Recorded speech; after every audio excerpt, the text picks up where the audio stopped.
Atenção, dinheiro extra. Caixa Econômica Federal divulga o calendário de saques do Fundo de Garantia. E os trabalhadores vão poder tirar até R$ 500 de cada conta ativa ou inativa que tiverem no FGTS. E você vai ver também. Votação em segundo turno da reforma da Previdência vai começar nesta terça-feira, diz Rodrigo Maia. Ministro Marcos Pontes cogita nomear um oficial da Aeronáutica para a direção do Instituto Nacional de Pesquisas Espaciais. Norte e Nordeste do Brasil são as regiões com mais crimes de homicídios registrados, aponta levantamento. Inventor francês finalmente consegue cruzar o Canal da Mancha com sua prancha voadora. Tudo isso e muito mais, agora na edição de 13h.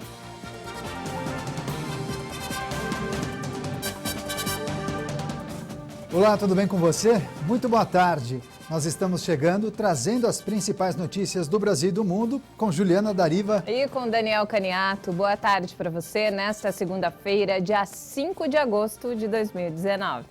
E nós vamos imediatamente saber quais são as notícias mais lidas e também mais acessadas nos portais na internet. Atenção, porque tem manchete no ar.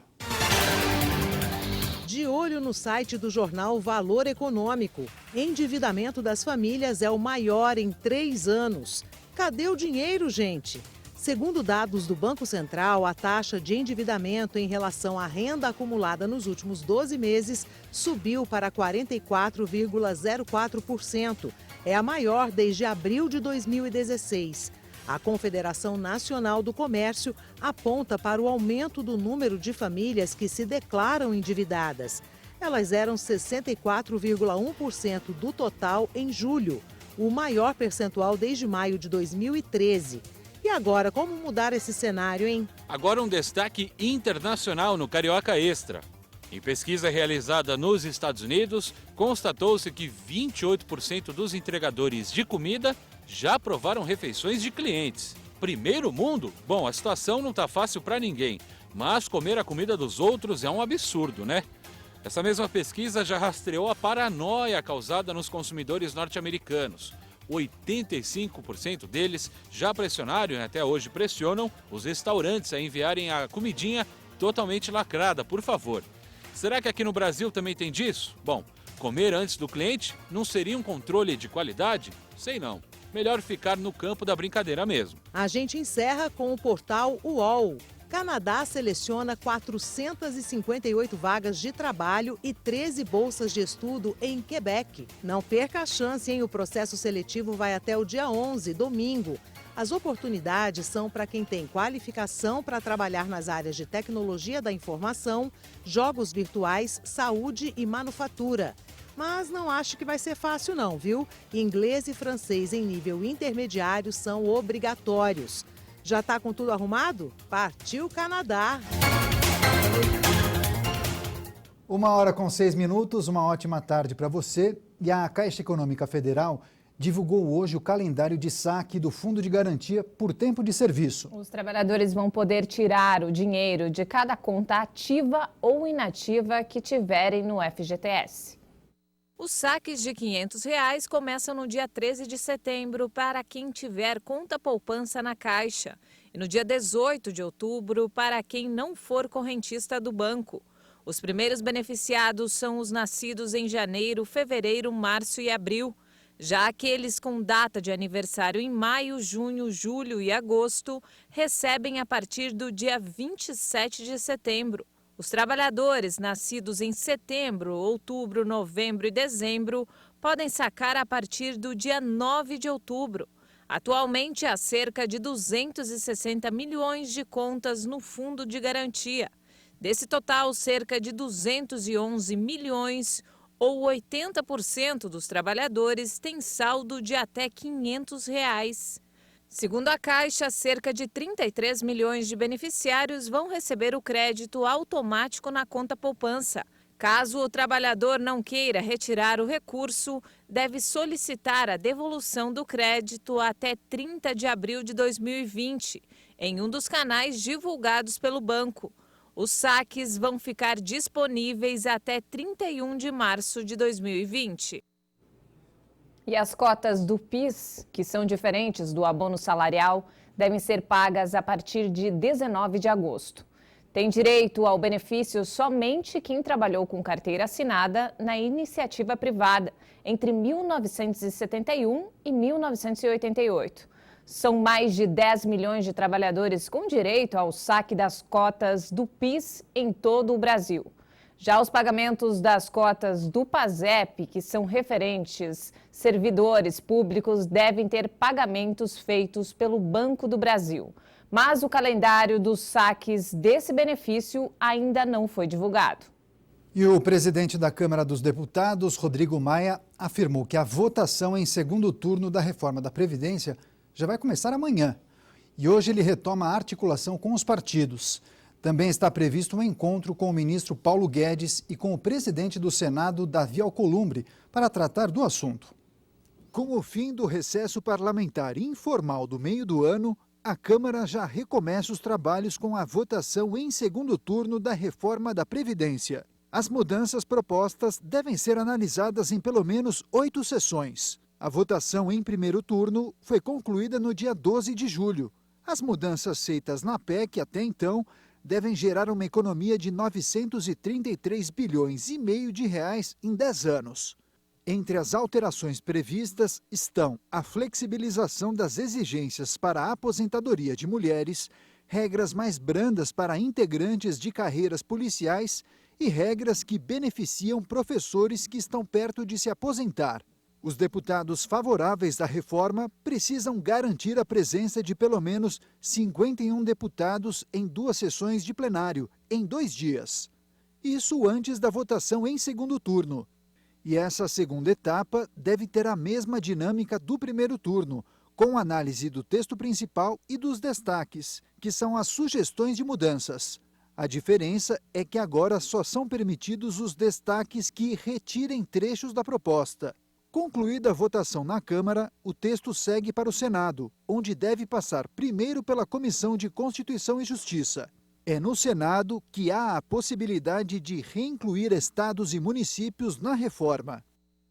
E o ministro da Ciência e Tecnologia, Marcos Pontes, cogita nomear um oficial da Aeronáutica para a direção do INPE, o Instituto Nacional de Pesquisas Espaciais.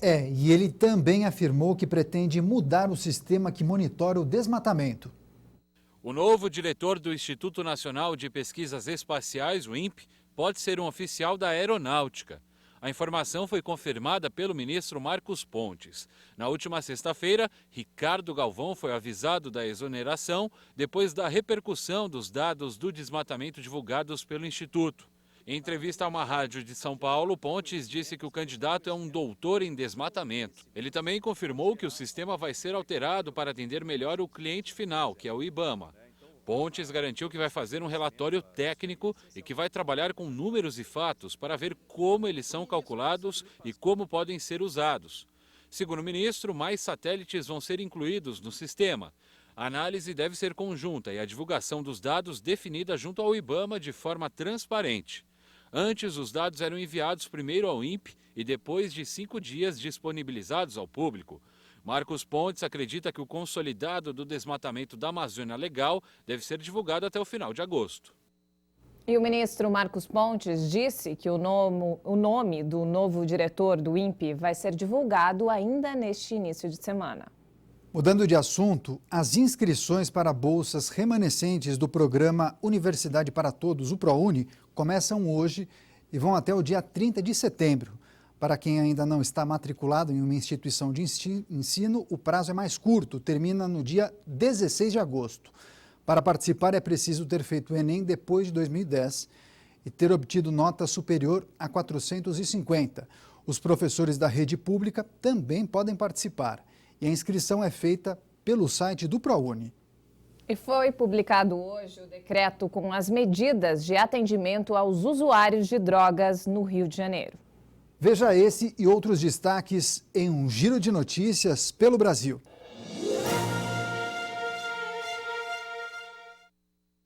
O decreto da Prefeitura do Rio regulamenta a lei sancionada pelo presidente Bolsonaro em junho. Agora, os usuários de droga que vivem em situação de rua podem ser internados compulsoriamente, ou seja, sem que tenham manifestado vontade para isso. Entre as determinações, a internação vai depender do aval de um médico e será pelo prazo de 90 dias. Em São Paulo, 3 homens foram presos ontem depois de assaltar a loja de um shopping na Zona Leste. Os criminosos atiraram contra os seguranças e fugiram em 2 carros roubados. Depois entraram em um ônibus, mas foram pegos. A polícia recuperou 160 celulares. As vítimas reconheceram os ladrões. A delegada que investiga a acusação de estupro contra o jogador Neymar disse que os depoimentos e provas apresentadas pela modelo Nájila Trindade são contraditórias.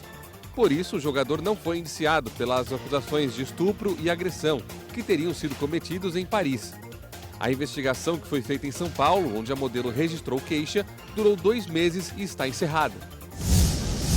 Uma testemunha da morte do jogador Daniel Correia Freitas, no Paraná, disse que a vítima foi espancada até a morte. Lucas Mineiro estava na casa da família Brites no dia do crime. Ele já contou tudo o que viu para a polícia e mora em outra cidade. Está com medo e vive à base de medicamentos. Edson Brites disse para a polícia que matou Daniel porque o jogador tentou estuprar sua esposa. Polícia e Ministério Público dizem que não houve tentativa de estupro. 6 dos 7 réus estão presos. A defesa da família Brites disse que Lucas está mentindo. A segunda-feira começou gelada no Rio Grande do Sul. Foi mais uma madrugada com temperaturas negativas. Em Serafina Correia, na Serra, a mínima foi de 1,4 grau negativo, com sensação térmica de 4,8 graus negativos. Santa Maria e São José dos Ausentes amanheceram com geada. Mas a partir de agora à tarde e ao longo da semana, a temperatura começa a subir. E na quinta-feira pode chegar aos 30 graus.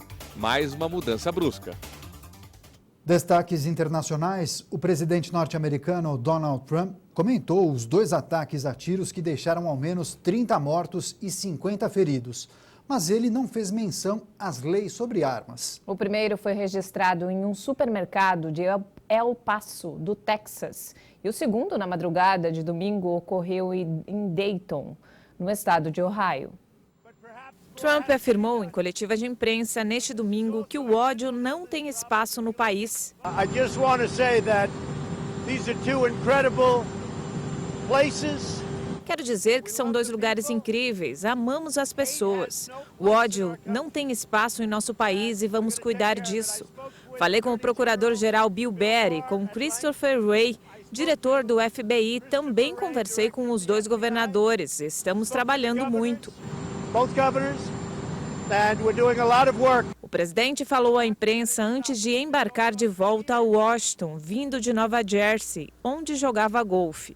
Trump ligou o ódio e transtornos mentais aos ataques. E depois do intervalo, você vai ver. Norte e Nordeste do Brasil são as regiões com mais crimes de homicídios registrados, aponta levantamento. Inventor francês finalmente consegue cruzar o Canal da Mancha com sua prancha voadora. Nós voltamos em instantes, até já.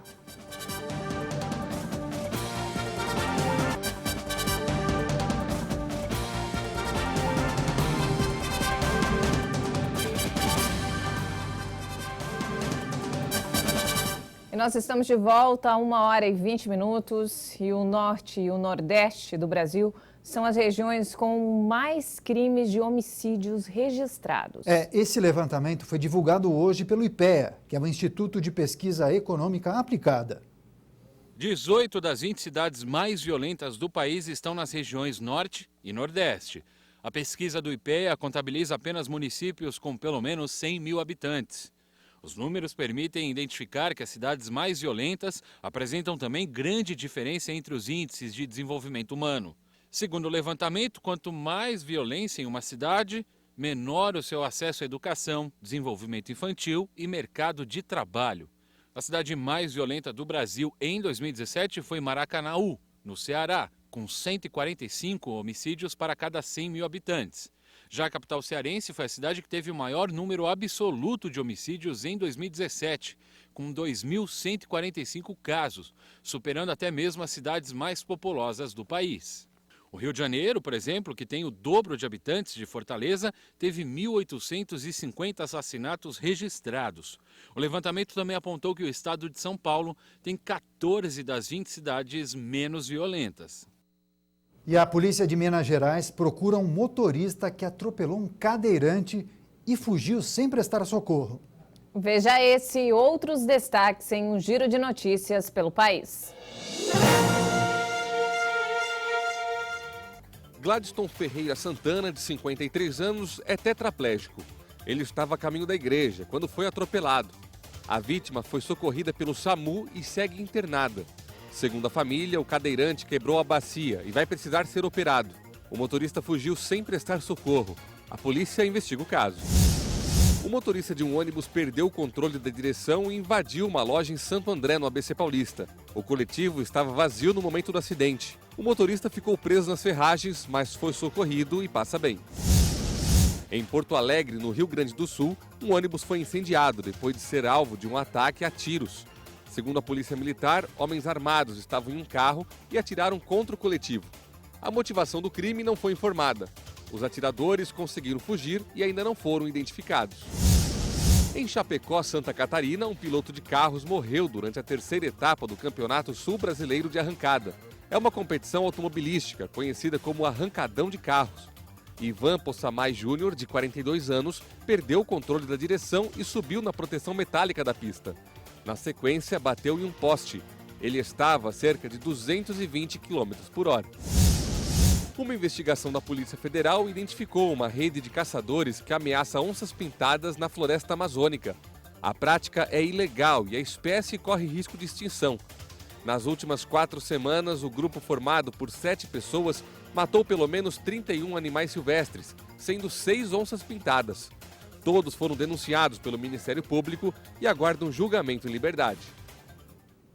E um detento da penitenciária de Bangu 3, no Rio de Janeiro, tentou fugir usando as roupas da filha adolescente, além de uma máscara e peruca. Um absurdo. Ele pretendia deixar a menina no lugar dele, que fazia uma visita de rotina em sua cela. Autoridades carcerárias conseguiram impedir a fuga do traficante de drogas Clauvino da Silva, da penitenciária Bangu 3, a oeste do Rio de Janeiro. Também conhecido como Baixinho, o detento tentou fugir no sábado por volta das 4 horas da tarde, mas foi surpreendido por agentes que desconfiaram de seu disfarce. Da Silva pretendia sair pela porta da frente, vestido como sua filha adolescente, que o visitava na prisão. O detento usava uma peruca, uma máscara, óculos e roupas femininas, incluindo um sutiã. Ele pretendia deixar a menina em sua cela. A menina e outros 7 visitantes foram levados a uma delegacia de polícia sob suspeita de ajudar um prisioneiro a fugir. Da Silva foi levado para uma prisão diferente por medida disciplinar. E uma criança de 6 anos caiu do 10º andar do Museu de Arte Moderna de Londres e está em estado crítico. O menor teria sido empurrado por um adolescente de 17 anos que foi detido. A vítima foi levada de helicóptero para o hospital. O suspeito está sendo investigado por tentativa de assassinato. A polícia informou em um comunicado que recebeu um chamado no museu e que a criança foi encontrada no teto do 5º andar. Ela teria sido jogada de uma plataforma de observação no 10º piso do museu. A Tate Modern é uma das principais atrações turísticas do Reino Unido. Segundo a Association of Leading Visitors Attractions, o museu recebeu mais de 5.800.000 visitantes em 2018. O local chegou a ser evacuado por medida de segurança, mas o público já foi autorizado a retomar as visitas. E ao menos 19 pessoas morreram e várias ficaram feridas em um acidente de trânsito no Cairo, no Egito. Um veículo em alta velocidade atingiu 3 carros, provocando uma explosão. O Ministério do Interior informou que o veículo que provocou o acidente viajava na contramão. Khaled Megahed, funcionário do Ministério da Saúde, afirmou que pelo menos 3 feridos estavam em condição crítica. Muitos sofreram queimaduras em diferentes graus. Acidentes de trânsito mortais devido à conduta dos motoristas e precariedade da infraestrutura são comuns no Egito. De acordo com números oficiais, 3.000 pessoas morreram em acidentes rodoviários ou ferroviários no país em 2018. E o francês Frank Zapata finalmente conseguiu neste domingo cruzar o Canal da Mancha com sua invenção flyboard, uma espécie de prancha voadora. Ele já tinha tentado a façanha no fim de julho, mas não teve sucesso.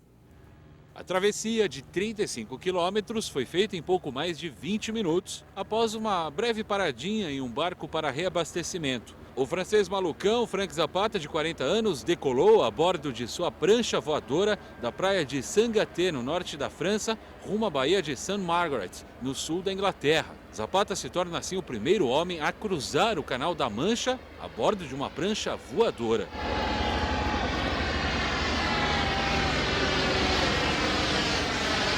I'm feeling happy, I'm feeling lucky.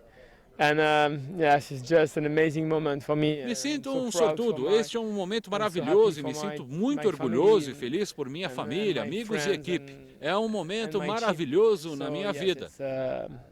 It's an amazing moment in our life. A prancha voadora é um dispositivo voador autônomo alimentado por querosene armazenado em uma mochila. Ela está equipada com 5 mini turborreatores que permitem atingir uma velocidade de até 190 km por hora durante 10 minutos. Em 25 de julho, 110 anos depois que o francês Louis Blériot se tornou o primeiro aviador a atravessar o Canal da Mancha, Zapata tentou realizar a façanha com sua invenção. Mas ele caiu na água poucos minutos depois de entrar no território inglês. E hoje uma capital brasileira faz aniversário. Nós falamos de João Pessoa, capital da Paraíba, que completa 434 anos de história. A cidade é a terceira capital de estado mais antiga do país. Com pouco mais de 800 mil habitantes, João Pessoa aparece hoje como a menos populosa do Nordeste e a 23ª em todo o país. É também o centro financeiro e econômico do estado paraibano. Então, um abraço e os nossos desejos de parabéns a toda a população pessoense. Lembrando, o comércio e os setores administrativos da prefeitura e do estado não abrem hoje. Então, aproveite e curta demais esse feriado. É ou não é? Não temos mais tempo, ponto final nessa edição. Nós agradecemos demais sua companhia e audiência. E nós voltamos amanhã às 8h30 da manhã. Tenha uma ótima tarde e até lá.